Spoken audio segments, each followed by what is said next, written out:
আজ আন্তর্জাতিক নারী দিবস। প্রতি বছরে বিশ্বব্যাপী নারীদের জন্য পালন করা হয় এই দিবসটি। অধিকার, ক্ষমতায়ন, নারী ও কন্যার উন্নয়ন এই প্রতিপাদ্যকে সামনে রেখে আন্তর্জাতিক নারী দিবস উদযাপিত হবে এবার। কিন্তু আমরা কি জানি কোন পটভূমিতে কোন পথ ধরে দিবসটি এলো, প্রথম কবে, কোথায়, কিভাবে দিবসটি পালিত হলো তা জানতে চলুন ফিরে যাওয়া যাক অতীতে।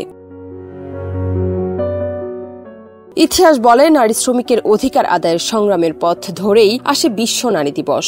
1857 খ্রিস্টাব্দে মজুরি বৈষম্য, কর্মঘণ্টা নির্দিষ্ট করা, কাজের অমানবিক পরিবেশের বিরুদ্ধে প্রতিবাদ জানাতে মার্কিন যুক্তরাষ্ট্রের নিউ ইয়র্কের রাস্তায় নেমেছিলেন সুতা কারখানার নারী শ্রমিকেরা। সেই মিছিলে চলে সরকারি লেঠেল বাহিনী দমন পীড়ন।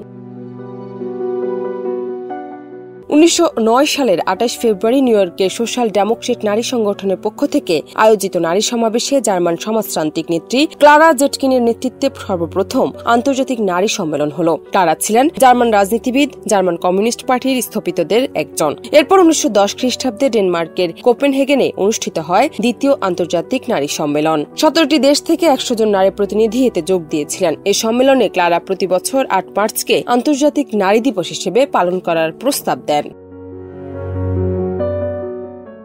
সিদ্ধান্ত হয় 1911 খ্রিস্টাব্দ থেকে নারীদের সম অধিকার দিবস হিসেবে দিনটি পালিত হবে। 1914 খ্রিস্টাব্দ থেকে বেশ কয়েকটি দেশে 8 মার্চ পালিত হতে লাগলো। বাংলাদেশেও 1975 খ্রিস্টাব্দে 8 মার্চকে আন্তর্জাতিক স্বীকৃতি প্রদান করা হয়।